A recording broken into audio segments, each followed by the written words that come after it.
तो hello everyone, कैसे हैं आप सभी लोग। सभी भाइयों को मेरा राम राम, सभी को सलाम, सभी को जय हिंद है। कैसे हो मेरे प्यारे भाई। जिसका था आप सभी को इंतजार, जी हाँ, वो घड़ी सच में आ गई है आपके लिए। 6 साल का लंबा इंतजार के बाद आरआरबी ने अपने जूनियर इंजीनियर के लिए वैकेंसी लॉन्च कर दिया, जिसके अंदर डिप्लोमा और बीटेक वालों के लिए एक बहुत ही बड़ी खुशखबरी है। और आई थिंक ये न्यूज आप लोगों ने बहुत पहले भी सुन लिया होगा कि ये वैकेंसी आने वाली थी। बट पिछले 1.5 से 2 साल से इसका इंतजार था और फाइनली ये वैकेंसी आ चुकी है। टोटल वैकेंसी की पहले थोड़ी सी बात कर लेते हैं, ठीक है ना। बिल्कुल मेरी आवाज आप तक पहुंच पा रही होगी, कोई दिक्कत नहीं है, ठीक है ना। हाँ चल, इस बार जो टोटल वैकेंसी आपको दिखाई गई है 8,000 के आसपास है। 7,951 वैकेंसी है, जिसके अंदर अगर मैं बात करूं पर्टिकुलर ब्रांच की वैकेंसी मेरे भाई, तो पर्टिकुलर ब्रांच की वैकेंसी के ऊपर बात करें तो सिविल इंजीनियरिंग के लिए जो वैकेंसी है 3,145। इलेक्ट्रिकल इंजीनियर के लिए जो वैकेंसी है 1,438, 1,438, 1,438। एंड मैकेनिकल इंजीनियर के लिए जो वैकेंसी है 1,707 वैकेंसी, 1,707। ठीक है ना। आप देख सकते हो कि मैकेनिकल वालों के लिए इतनी बड़ी वैकेंसी अभी तक इतनी आसानी से नहीं आई है, ठीक है ना। पिछले कुछ सालों में आप देखोगे इतनी बड़ी वैकेंसी मैकेनिकल के लिए नहीं आई थी, बट ये बहुत बड़ा मौका है मैकेनिकल वालों के लिए। हाँ, ये बात बिल्कुल सही है कि यह साल मैकेनिकल इंजीनियर के लिए वरदान साबित हो रहा है, क्योंकि इस साल मैकेनिकल इंजीनियर के लिए बहुत सारी वैकेंसीज अनाउंस हो रही हैं। रेलवे की तरफ से आपको ये तोहफा मिला है। अब देखिए क्या होता है, जब मौका मिलता है तो मौके से पीछे मत हटना, मौके को अपनाओ, मौके को पकड़कर उस पर पूरी जोर लगा दो, पूरी ताकत लगा दो और अपने मौके को गंवने मत दो। नहीं तो क्या होता है ना कि मौका आता है बहुत मुश्किल से और मौके पे हम लोग चौका नहीं मार पाते और फिर कहते हैं हमने तो कुछ किया ही नहीं, ठीक है ना। इसीलिए लाइफ में कभी कभी मौका आता है और उस मौके को अच्छे से हाथ में लेकर अच्छे से तैयारी करके आपको इस मौके पे फायदा उठाना है। जी हाँ, इस मौके के फायदा उठाने के लिए आपको रेलवे की जो वैकेंसी है इसके लिए आपको सीवीटी 1 और सीवीटी 2 दोनों की तैयारी करनी पड़ेगी। कई सारे स्टूडेंट की डिमांड थी कि सर टेक्निकल और नॉन टेक्निकल वाला पार्ट हमें ज्यादा इंपॉर्टेंट लग रहा है आरआरबी में। नहीं बेटा, टेक्निकल का पार्ट भी उतना ही इंपॉर्टेंट जितना नॉन टेक्निकल का है, ठीक है ना। तो इन दोनों को लेते हुए हम लोगों ने एक कोर्स डिजाइन किया जिसका नाम हमने रखा आरआरबी जेई बैच, ठीक है ना। आरआरबी जेई के अंदर सीबीटी 1 और सीबीटी 2 का एक कंप्लीट पैकेज, ठीक है ना, कंप्लीट सॉल्यूशन आपके लिए लेकर आए हैं, ठीक है ना। घबराने की कोई जरूरत नहीं है। ये भी नहीं है कि सर अभी से स्टार्ट होगा, कब से स्टार्ट होगा, कैसे स्टार्ट होगा, सब बता दूंगा ए टू जेड, ठीक है ना। ये जो बैच है मैं आपको बता दूं, करियर विल ऐप के प्लेटफॉर्म पे ये अनाउंस हो रहा है, ठीक है ना। इलेक्ट्रिकल इंजीनियर्स के लिए भी अनाउंस हुआ है, सिविल के लिए भी, मैकेनिकल के लिए भी, इलेक्ट्रॉनिक्स वालों को भी देख सकते हैं। जिसके अंदर अगर मैं बात करूं तो मैकेनिकल इंजीनियरिंग के अंदर में, ठीक है ना, एक ऐसा बैच ये अनाउंस किया गया, इन सारे बैच के लिए हुए हैं, इन सारे इंजीनियरिंग के लिए अनाउंस हुए हैं। अगर आपके कोई फ्रेंड हो तो उनको भी आप बताइएगा कि भैया आपके लिए भी बैच है, ठीक है ना। एक ऐसा कंप्लीट बैच जिसके अंदर टेक्निकल और नॉन टेक्निकल बिल्कुल पूरी बारीकी से कवर होगा, ठीक है ना। कोई भी ऐसी बात नहीं है। आप लोग जब ऐप में जाओगे, जब आप एडमिशन लोगे, एडमिशन लेने से पहले भी आपको लॉक वीडियो दिखेगा, आप एक बार अपना सारा वीडियो देख सकते हो ऊपर ऊपर से, ठीक है ना। कि ऐसा नहीं है कि आपको ये कहा जा रहा है कि अभी है, अभी से चलेगा, ऐसे चलेगा, ठीक है ना। आप पूरा अपना कंटेंट देख सकते हो, ठीक है ना, आंखों से, बस उसको खोल नहीं सकते जब तक पेमेंट नहीं करोगे। तो सर ये टेक्निकल और नॉन टेक्निकल का जो बैच है महंगा होगा क्या? नहीं बेटा, कोई महंगा नहीं है। सोचो इसके अंदर टेक्निकल यानी कि सीबीटी 1 और सीबीटी 2 दोनों की बात की जा रही है, ठीक है ना। तो करियर वेल ऐप आज ही डाउनलोड कीजिए और आपकी क्लासेस वहां से देख सकते हैं। इसमें डिस्काउंटेड फीस जो अभी चल रहा है, अभी डिस्काउंटेड फीस चल रहा है 2,999 2,999 रुपए, ठीक है ना। ये लिमिटेड सीट का ही बैच है मेरे भाई। इसकी वैलिडिटी जो रखी गई है अभी से ही 1.5 साल रख दी गई है। ये नहीं कि सर रेलवे वालों ने तो 1 साल के अंदर पेपर ही नहीं करा, आप क्या करें, ऐसा होगा नहीं। लेकिन हम लोग ये मान के चल रहे हैं कि देखो होगा क्या, अगर आप अभी से पढ़ रहे हो, रेलवे ने जैसा इस साल अनाउंस किया कि हम आने वाले वर्षों में लगातार वैकेंसी अनाउंस करेंगे, मान लीजिए रेलवे ने अपनी वैकेंसी फिर से अनाउंस की अगले साल, तो क्या होगा, तो माय डियर आपके पास ये बैच रहेगा। आप देख लो इसकी लिमिट कितनी है। लोग क्या करते हैं, इतने कम फीस में तो लोग 6-6 महीने का वैलिडिटी देते हैं, ठीक है ना। हमने 1.5 साल की वैलिडिटी दी हुई है। 1.5 साल की वैलिडिटी के साथ आपके लिए ये बैच अनाउंस हुआ है। तो याद रखिएगा डिस्काउंटेड फीस अभी चल रहा है। ये डिस्काउंटेड फीस कब तक रहेगा मैं आपको बताता हूं। वैलिडिटी कितनी रहने वाली है, 1.5 साल की वैलिडिटी रहने वाली है। आप खरीदोगे 1.5 साल तक रहेगा आपके पास ये। इसके अंदर आप टेक्निकल, नॉन टेक्निकल, ठीक है ना, सारी चीजें देख पाओगे ना। अगर आपको बैच से रिलेटेड कोई भी क्वेरी होती है, चाहे आप लाइव क्लास ले रहे हो तो भी अगर आपको कोई क्वेरी है, जैसे कोई भी क्वेरी हो सकती है, किसी प्रकार की क्वेरी हो सकती है, जैसे मतलब छोटी छोटी क्वेरी हो जाती है कभी कभी, ठीक है ना। तो आपको टेंशन नहीं लेना है। यहाँ एक स्क्रीन पर नंबर दिख रहा है, इस नंबर पे आपको अपनी सारी क्वेरी पूछ लेनी है। नंबर मैं एक बार बोल के बता दे रहा हूं, नंबर है 7266056451। फिर से बोल रहा हूं 7266056451। इस नंबर पे आपको अपनी सारी क्वेरीज बतानी है, क्या क्वेरी है आपकी। और जितनी जल्दी से जल्दी हो सके इसको ग्रैब करिए इस ऑफर को, डिस्काउंटेड प्राइस पे, इतने सस्ते में। फुल कंटेंट है मेरे भाई। अब यही चीज मैं कहूं कि भैया नॉन टेक का बैच ले आया 2000 में, टेक्निकल का बैच ले आया 3000 में, हो जाएगा 5000। समझ रहे हो, ये कंप्लीट कंटेंट है, ठीक है ना। अच्छा सर ये कब से स्टार्ट होगा, बेटा एडमिशन डेट स्टार्ट हो चुका है 27 जुलाई से। 27 जुलाई से एडमिशन डेट स्टार्ट हो चुका है और क्लास की स्टार्टिंग, बिल्कुल हाँ, डेट जो आप देख रहे हो बिल्कुल सही है, क्लास की स्टार्टिंग हो चुकी है, ठीक है जी हाँ, मैं आपके सामने आ चुका हूं, आप देख रहे हो मुझे। क्लास स्टार्टिंग डेट 29 जुलाई से है, यानी कि आज से ही, ठीक है ना। आप क्लास स्टार्ट कर सकते हो आज से, ठीक है ना। आपकी क्लासेस भी स्टार्ट हो चुकी हैं। सो एक बार जल्दी से जल्दी आप लोग जितनी जल्दी से जल्दी हो सके इसको ज्वाइन जरूर कीजिए, ठीक है ना। एडमिशन स्टार्ट हो चुका है, अब जितनी जल्दी से जल्दी हो सके ज्वाइन कर लीजिए, क्योंकि लिमिटेड सीट है, इतने सस्ते में आपको कहीं नहीं मिलने वाले।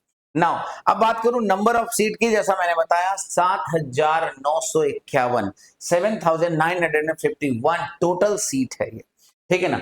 अगर बात करूं यहाँ कौन कौन से बच्चे अलाउड हैं, तो डिप्लोमा प्लस बीटेक इन दोनों के बच्चों के लिए वरदान साबित हुआ है, ठीक है ना। जो डिप्लोमा वाले हैं वो भी भर सकते हैं, बीटेक वाले हैं वो भी भर सकते हैं।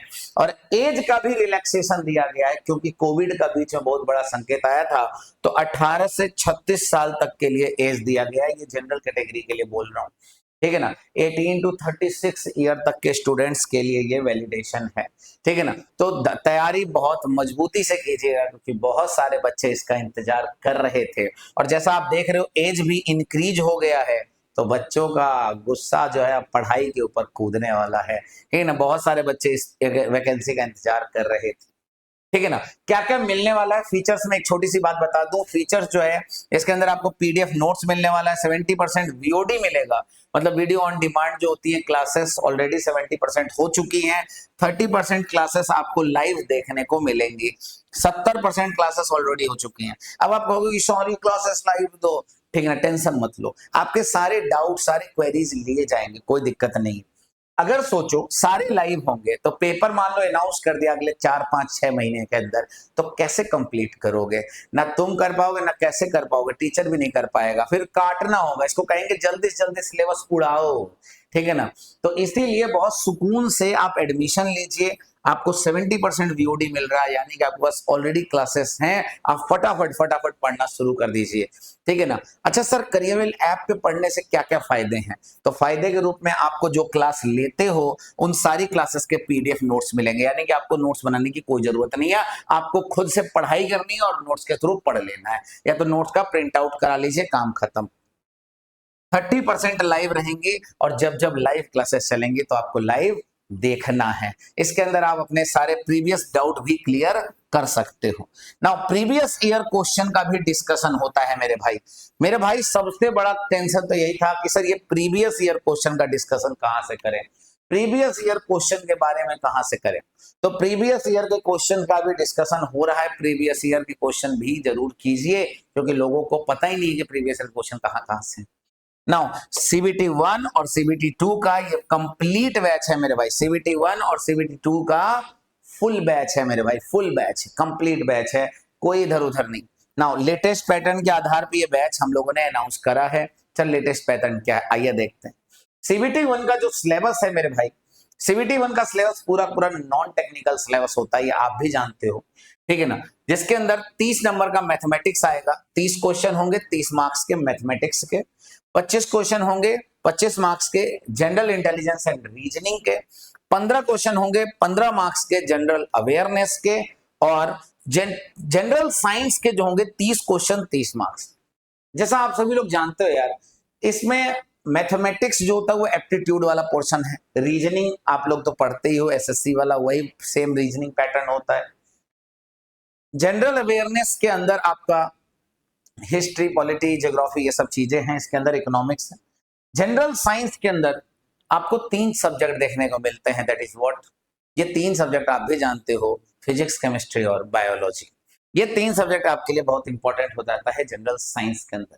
अब आते हैं सीबीटी 1 का जब क्राइटेरिया, 90 मिनट में 90 क्वेश्चन होंगे, ठीक है ना, सॉरी 100 मार्क्स के होंगे, 100 क्वेश्चन होंगे, और ये पेपर होगा कितना, 90 मिनट, ठीक है ना, यानी 1.5 घंटे का पेपर होगा, 100 क्वेश्चन आएगा 100 मार्क्स का, ठीक है ना। इसके अंदर जब सीबीटी 1 का पेपर होगा, सीबीटी 1 के अंदर अगर आप क्वालिफाई हो जाते हो तो आपको पता ही होगा सीबीटी 1 के क्वालिफाई होने के जस्ट बाद आपको सीबीटी 2 आ जाता है कुछ ही महीनों में, मतलब 1-1.5 महीने का इंतजार होता है। सीबीटी 1 के जस्ट 1-1.5 महीने के बाद आता है सीबीटी 2। अब सर सीबीटी 2 के अंदर अगर हम बात करें तो सीबीटी 2 के अंदर आपको जनरल अवेयरनेस 15 क्वेश्चन 15 मार्क्स का, सेम पीछे वाला देखो, पीछे वाला सेम टू सेम यहां भी देखने को मिलता है। फिजिक्स एंड केमिस्ट्री 15 मार्क्स का मिलता है, 15 क्वेश्चन। यहां देखिए जनरल साइंस पीसीबी था, फिजिक्स, केमिस्ट्री, बायोलॉजी, और यहां क्या है, यहां फिजिक्स और केमिस्ट्री है, सिर्फ बायोलॉजी नहीं है। सीबीटी 2 में बायोलॉजी नहीं आता। फिर basic of computer application 10 question आएंगे 10 मार्क्स के। Basic of environment and pollution control, ये भी बहुत जरूरी है। देखो यहाँ जो चीजें पूछी जाती है ना, ये आपके रेलवे एग्जामिनेशन के लिए बहुत इंपॉर्टेंट है। Basic of environment and pollution control 10 question 10 marks के। फिर उसके बाद टेक्निकल एबिलिटी, जी हाँ टेक्निकल एबिलिटी, जिसके अंदर मेरा सबसे बड़ा पोर्शन रहेगा आपके पास, 100 क्वेश्चन आएंगे 100 मार्क्स के, ठीक है ना। ये 150 क्वेश्चन आएंगे 150 मार्क्स के। ये 150 क्वेश्चन में जो सबसे बड़ा पोर्शन है 100 नंबर का, ये मेरा पोर्शन रहेगा, जिसके अंदर मैं आपके साथ खड़ा रहूंगा, ठीक है ना। तो पूरा ध्यान लगा के करना है। 2 घंटे का पेपर होगा सीबीटी 1 कंप्लीट होने के बाद। सीबीटी 2 में 2 घंटे का पेपर होगा, 150 क्वेश्चन 150 मार्क्स का, यानी कि पर क्वेश्चन 1 मार्क्स का है। अब बात करते हैं यहाँ जो टेक्निकल सब्जेक्ट है, आपको ध्यान देना भी बताऊंगा टेक्निकल सब्जेक्ट में क्या क्या सिलेबस है, ठीक है ना। एक बच्चे का क्वेश्चन आया सर टेक्निकल सेक्शन में मैकेनिकल के कौन कौन से सब्जेक्ट स्टार्ट करेंगे, वीडियो देखेंगे, ठीक है ना। अभी बताते हैं, मुझे 1 मिनट में बता दिया आपको, ठीक है ना। टेक्निकल सब्जेक्ट सबसे ज्यादा इंपॉर्टेंट, फिर रीजनिंग, फिर मैथ, फिर साइंस। साइंस के अंदर पीसीबी, ये सीबीटी 1 के अंदर, सीबीटी 2 के अंदर फिजिक्स और केमिस्ट्री। फिर जनरल स्टडीज जो हमारा सीबीटी 1 के अंदर था, history, polity, geography, economics and current affair. फिर basics of environment and pollution, basics of computer application, ये सारी चीजें देखने को मिलेंगी, ठीक है ना। तो ये सिलेबस है हमारा टोटल। अब बात करते हैं अपने फैकल्टीज की, मैं अपने टीम से आपको मिलवा देता हूँ, ठीक है ना। सबसे पहले मेरा नाम आलोक झा है, ठीक है। फिर हिमांशु मारवा सर हैं, नरेंद्र सर हैं, बंसी सर हैं, अंकित सर हैं और विकी सर हैं। ये पूरी टीम है जो आपको वहां पढ़ाएगी, ठीक है ना। ये टीम आपके साथ है और ये पूरी टीम के क्लासेस आप देख सकते हो। आपके कोई भी डाउट हो, आपकी टीम आपके साथ है, ठीक है। कोई भी डाउट हो, मैंने पहले ही बताया, आपको नंबर दे दिया, आप उस पर क्वेरी रिलेट कर सकते हो, आपके सारे डाउट सुन लिए जाएंगे। नाउ एक सिंपल रामबाण बैच है, मैं आप सभी को कहूंगा, ये रामबाण बैच है for all RRB JE examination, RRB JE के लिए। अब बात आती है नवोजित की, क्वेश्चन पूछा है कि टेक्निकल में सब कौन कौन सा है, कौन से सब्जेक्ट से पढ़ना शुरू करें, कौन सा ज्यादा वेटेज का है। तो 1 मिनट के अंदर मैं आपको सब बता देता हूँ, ठीक है ना। ध्यान से थोड़ा सुनते रहना, ठीक है, बहुत इंपॉर्टेंट है, क्योंकि देखो मैंने कहा है ये 100 क्वेश्चन जो है सबसे बड़ा पोर्शन मेरा है। मेरा कौन कौन सा पोर्शन है मैं ये बता देता हूँ और सिलेबस भी बता दूंगा। इंजीनियरिंग मैकेनिक्स मैं बता देता हूँ, यहाँ इंजीनियरिंग मैकेनिक्स ये मेरा पोर्शन रहेगा, ठीक है ना। और इंजीनियरिंग मैकेनिक्स के अंदर आप देखोगे ध्यान से ना, तो बहुत बड़ा सिलेबस है, ये देखो, ठीक है ना। Resolution of forces, equilibrium and equilibrant, parallelogram law, triangle law, polygon law, Lami's theorem, couple and movement, condition of equilibrium, number of coplanar, non concurrent, concurrent, definition of static friction, friction आ जाता है, dynamic friction, derivation of limiting angle of friction and angle of repose जिसके कारण body ऊपर नीचे कैसे जाएगी, resolution of forces, force को कैसे रिजोल्व करते हैं फ्रिक्शन के साथ साथ किसी भी बॉडी के ऊपर, हॉरिजॉन्टल प्लेन या inclined plane, calculation of movement of inertia, radius of gyration, ये बहुत इंपॉर्टेंट है मेरे भाई, जिसके अंदर कुछ सेक्शन है, आई सेक्शन, सी सेक्शन, ठीक है ना, चैनल सेक्शन जिसको कहते हैं हम C section, T section, L section, ठीक है ना, इक्वल और अनइक्वल लेंथ के ये भी देखना है, Z section, built up section, built up section fixed beam की बात कर रहा है, फिक्स्ड सेक्शन, फिर आगे Newton law of motion without derivation, कोई डेरिवेशन नहीं आएगा, न्यूटन लॉ ऑफ मोशन के ऊपर क्वेश्चंस बनते हैं, motion of projectile, projectile motion का जो आपको ये पता ही होगा, वाई इक्वेशन क्या होता है, प्रोजेक्टाइल मोशन का इक्वेशन क्या होता है, वाई बराबर व्हाट बताइए, एक्स टेन थीटा माइनस बताइए बताइए बताइए y upon u square cos square theta x square, ये इक्वेशन जो होता है प्रोजेक्टाइल का, इससे रिलेटेड बहुत सारे क्वेश्चन पिछली बार भी देखने को मिले थे। फिर प्रोजेक्टाइल में time of flight, height, range, इनसे क्वेश्चन बनते हैं। डीएलेम्बर्ट प्रिंसिपल, इनर्शिया का सबसे बड़ा effect, definition, law of conservation of energy and law of conservation of momentum, momentum पे तो क्वेश्चन पिछली बार ही बना था। तो सबसे ज्यादा इंपॉर्टेंट जो पार्ट है और सबसे बड़ा सिलेबस जो है इंजीनियरिंग मैकेनिक्स से है। अगर कोई मुझे कहेगा कि मैं सर सबसे पहले कहां से पढ़ना शुरू करूं, तो मैं उसके यही कहूंगा कि अगर आप यस हेलो विकास, ठीक है ना, अगर आप मैकेनिक्स वाले पोर्शन में जाना चाहते हो, यानी कि मैकेनिक्स, अगर आप मैकेनिक्स करते हो, अगर आप सबसे पहले इंजीनियरिंग मैकेनिक्स करते हो, ठीक है ना, तो ध्यान रखिएगा, उसके बाद आपको स्ट्रेंथ ऑफ मटेरियल करना है, फिर थ्योरी ऑफ मशीन करना है, और इसी में मशीन डिजाइन करना है, ध्यान रखिएगा, ठीक है ना, ये वाला पोर्शन एक साथ कीजिएगा अगर आप ये करते हो तो, अगर ये करते हो तो। सुनिएगा, बताता हूं, अगला सब्जेक्ट है मटेरियल साइंस। देखो मेरा सब्जेक्ट इंजीनियरिंग मैकेनिक्स के बाद है स्ट्रेंथ ऑफ मटेरियल, ठीक है ना, स्ट्रेंथ ऑफ मटेरियल में stress strain, stress strain diagram, factor of safety, thermal stress strain energy, proof resilience, model of resilience, shear force bending moment diagram. Personally ये कहूं तो ये चल रहा है इस समय, cantilever beam, simply supported beam, continuous beam, fixed beam, fixed beam का टॉपिक चल रहा है, torsion in shaft, spring, thin cylinder shells, ये सारी चीजें हैं मेरा। तो मैकेनिक्स का सोम, ठीक है ना, ध्यान रखेंगे। अब उसके बाद टोम और एमडी आप देखोगे तो इसके सिलेबस में यहाँ आपको कम देखने को मिलेगा, ठीक है ना, टोम और एमडी यहाँ देखने को कम मिलेगा मेरे भाई, थोड़ा सा मैं साइड करता हूँ इसको, ठीक है ना। टोम एमडी को मैं भी थोड़ी देर में बताता हूँ कहाँ है। अब बात करते हैं, देखो एक तो पोर्शन ये था कि आपको मैकेनिक्स के साथ सोम कर ही लेना है, दो सब्जेक्ट तो अभी एक साथ कर ही लो, मैकेनिक्स के साथ सोम। अब बात करते हैं मेरे भाई कि सर मतलब सबसे बड़ा पार्ट क्या है, सबसे बड़ा पार्ट जो है ये रहेगा प्रोडक्शन वाला हिस्सा। प्रोडक्शन वाले में देखोगे तो आप, मैं ब्लू से निशान लगा देता हूँ, मटेरियल साइंस सबसे ज्यादा इंपॉर्टेंट है, जिसके अंदर क्लासिफिकेशन ऑफ स्टील, यहाँ से क्वेश्चन आता ही आता है, और आपका हीट ट्रीटमेंट प्रोसेस एक इंपॉर्टेंट है, और एक जगह और होगा, इंपॉर्टेंस ऑफ हीट ट्रीटमेंट तो हो गया, हाँ, ये mechanical properties of engineering materials, ये तीन चीज इंपॉर्टेंट है, ठीक है ना। मटेरियल साइंस आपका एक बहुत ही इंपॉर्टेंट वाला पार्ट है।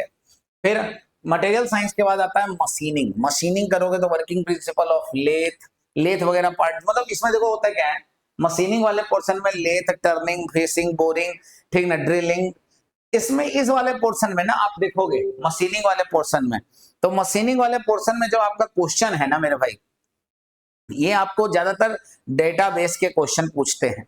डेटाबेस के क्वेश्चन होते हैं कि बताओ पॉइंट एंगल क्या होगा ड्रिल का, ड्रिल बिट का पॉइंट एंगल क्या होगा, ठीक है ना, मतलब शार्प एज पे क्या होगा, ठीक है ना, 118 डिग्री जो माना गया है, ठीक है ना, वो इंपॉर्टेंट क्वेश्चन है, छोटी छोटी चीजें हैं जो इंपॉर्टेंट है, ठीक है ना। फिर उसके बाद आता है वेल्डिंग, वेल्डिंग वाला पोर्शन थोड़ा ज्यादा इंपॉर्टेंट है, ध्यान रखिएगा, वेल्डिंग वाला पोर्शन ज्यादा इंपॉर्टेंट है। Welding introduction, classification of welding process, advantage and limitation of welding, principle of arc welding, choice of electrode for different अलग अलग मटेरियल्स के, ठीक है ना, oxy acetylene welding, different types के सारे वेल्डिंग है इसके अंदर, सबमर्ज्ड आर्क वेल्डिंग, ठीक है ना, हर चीज है।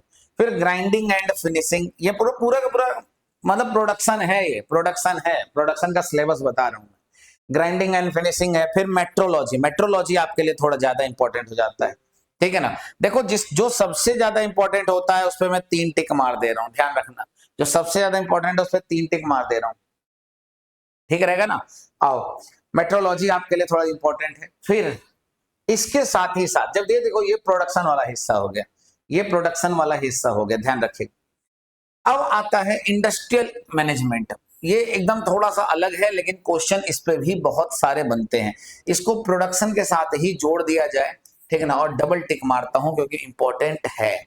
एक सिंगल टिक कम इंपॉर्टेंट है, ठीक है ना, यहां मैंने सिंगल टिक नहीं मारना है। इंपॉर्टेंट है मैकेनिक्स, सोम उससे थोड़ा सा कम इंपॉर्टेंट, भले मैकेनिक्स ज्यादा इंपॉर्टेंट, मटेरियल साइंस थोड़ा कम इंपॉर्टेंट, मशीनिंग थोड़ा कम, ये सब थोड़ा थोड़ा ज्यादा इंपॉर्टेंट, मेट्रोलॉजी सबसे ज्यादा इंपॉर्टेंट, इंडस्ट्रियल मैनेजमेंट भी इंपॉर्टेंट है।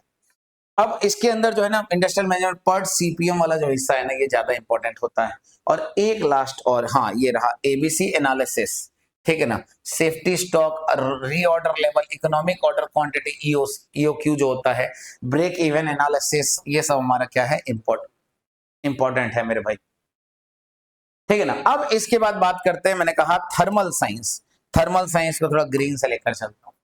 थर्मल साइंस पे अगर आप बात करोगे तो आपको कहा जाए तो ये 3 टिक मैंने लगा दिया, 3 टिक है, बहुत इंपॉर्टेंट है।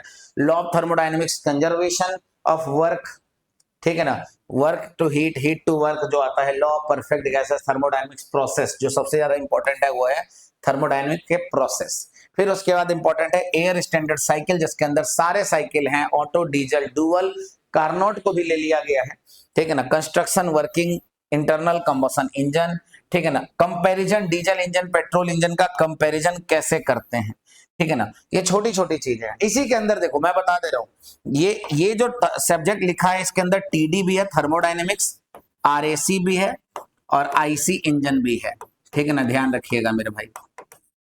इस सिलेबस के अंदर ना थर्मोडायनेमिक्स, आरएसी और आईसी इंजन ये सब है, ठीक है ना, देख लो ध्यान से। आरएसी देखो नीचे है, air compressor, then cycle, refrigeration cycle, principle of refrigerant plant, ये तीनों सिलेबस है इसी के अंदर, ठीक है ना। इंडस्ट्रियल थोड़ा सा अच्छे से कर लेना, इंडस्ट्रियल ज्यादा इंपॉर्टेंट लग रहा है।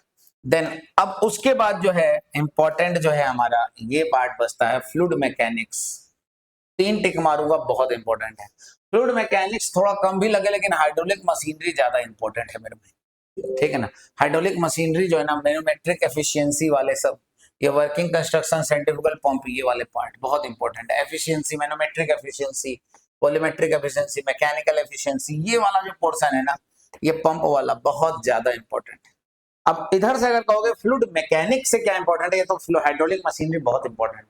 फ्लूइड मैकेनिक्स से जो हमारा इंपॉर्टेंट है वो है बर्नौली, बर्नौली का इक्वेशन और उसके एजम्पशन और उसी का एप्लीकेशन, जो कि venturi meter, pitot tube, current meter, ठीक है ना। पिछले बार पूछा भी गया था, करंट मीटर बताओ क्या मेजर करता है, ठीक है ना, करंट मीटर क्या मेजर करता है, बताओ अभी बताओ, बताओ क्या मेजर करता है करंट मीटर, ठीक है ना। अगर आपको पता है तो बताइए करंट मीटर क्या मीटर करता है, पिटॉट ट्यूब क्या मेजर करता है बताइए, ऑरिफिस मीटर क्या मेजर करता है बताइए, ठीक है ना। तो अभी जो है ये छोटी छोटी चीजें आपको लग रही हैं, लेकिन यही क्वेश्चन आ जाता है, तो आपको क्या करना है, क्लासेस को पूरा अच्छे से देखना है, ठीक है ना। फर्स्ट चैप्टर तो यार फ्लूइड मैकेनिक्स का आसान वो मतलब है ही इंपॉर्टेंट, पहला चैप्टर तो सबसे ज्यादा इंपॉर्टेंट होता है। पहला चैप्टर देखो यहाँ से यहाँ तक होगा, यहाँ तक कैपिलरिटी तक, ये पहला चैप्टर है जो सर आपको पढ़ाएंगे, तो पहला चैप्टर है आपका ये, तो थोड़ा सा ध्यान से करना है, ठीक है। सो आई होप कि ये सारे सिलेबस आपने देख लिए होंगे। तो सर सबसे पहले कौन सा सब्जेक्ट करें, देखो मैं कहूंगा सबसे बढ़िया और सबसे बेहतरीन है कि आप मैकेनिक्स पहले स्टार्ट करो और सोम खत्म कर दो। मैकेनिक्स और सोम खत्म, एक पार्ट हमारा ओवर हो गया, ठीक है ना। 25 नंबर तक का आपका काम आसानी से हो जाएगा, बात मान लो, आराम से हो जाएगा। फिर प्रोडक्शन वाला हिस्सा जो है 30-40 नंबर का आराम से बनता है। फिर 10-20 नंबर के आसपास ये है, ये वाला पोर्शन 15-20 के आसपास, और 5-7-10 के आसपास इंडस्ट्रियल है, ठीक है ना। इंडस्ट्रियल का भी बहुत बड़ा योगदान हो गया, थर्मल हमारा तो बता ही दिया आपको।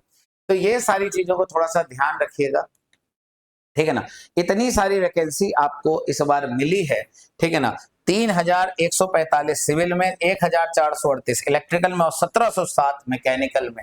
मेरे भाइयों 1707 सिर्फ मैकेनिकल की बता रहा हूँ, बहुत भयंकर वैकेंसी है।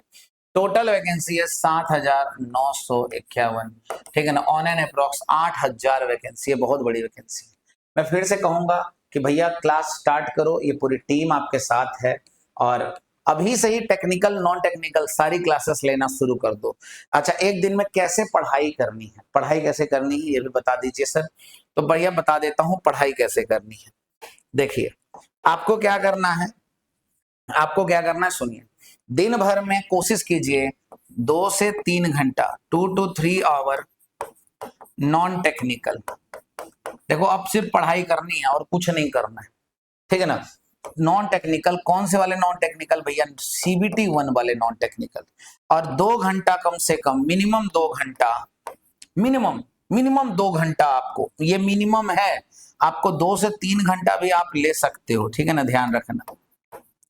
2 to 3 आवर भी ले सकते हो, ठीक है ना। मैं तो बस ये बोलूंगा कि मिनिमम आप कोशिश करो कि कम से कम 2 घंटा, मिनिमम 2 घंटा टेक्निकल सब्जेक्ट करना है, ठीक है ना। टेक्निकल सब्जेक्ट करना है, जल्दी से जल्दी खत्म हो जाएगा। और आपको क्या करना है, 1.5x की स्पीड में वीडियो को देखना है, 1.5x की स्पीड में, ठीक है ना। ये स्पीड होनी चाहिए आपको वीडियो देखने की, ठीक है ना। नोट्स आपको सारे मिल गए, आप फटाफट पढ़ लोगे, कोई दिक्कत ना। ये हो गया मेरे भाई, ये हो गया मेरे भाई। अब लास्ट में आपको PYQs लगाने हैं, PYQs टेस्ट करने हैं, PYQs लगाने हैं मेरे भाई। ये डेली करना है 1 आवर, 1 आवर डेली, 1 घंटा डेली आपको PYQ लगाना है, चाहे कुछ भी हो जाए 1 घंटा PYQ लगाना ही लगाना है। आप देख लो आपकी स्टडी कितनी हो गई, 3 घंटा मान लो आपको नॉन टेक्निकल पढ़ रहे हो, 2 घंटा आप टेक्निकल पढ़ रहे हो, 1 घंटा, ये 6 घंटा आपको पढ़ना ही पढ़ना है। अब जिसमें जनरली जो है ना कुछ चीजों को जो 3 घंटा है लगातार नहीं पढ़ना है, 3 घंटा, 3 घंटा जो नॉन टेक्निकल लगातार नहीं पढ़ना है। सुबह उठ के आराम से 5 बजे, गर्मी का सीजन है यार, सुबह आराम से उठ जाते होगे, 5 बजे आराम से उठ के 5 से लेकर 6:30 बजे तक आपको नॉन टेक्निकल वाला पोर्शन करना ही है, ठीक है ना। फिर कोशिश कीजिए, इसी तरीके से अपना शेड्यूल बनाइए। मुलाकात करते हैं आपसे अपने अगले सेशन के लिए, आज के लिए इतना ही। So till then enjoy, bye bye, तब तक के लिए सभी को जय हिंद, जय भारत। मुस्कुराते रहिए क्योंकि इस बार वैकेंसी आपके लिए आया है, और मेहनत कीजिए क्योंकि हम आपके साथ हैं, और जितना ज्यादा से ज्यादा हो सके कोशिश कीजिए सिलेक्शन लेने की, ठीक है ना। मुलाकात करते हैं आपसे अगले सेशन में, ठीक है ना, मिलते हैं आपसे live. So till then enjoy, bye bye.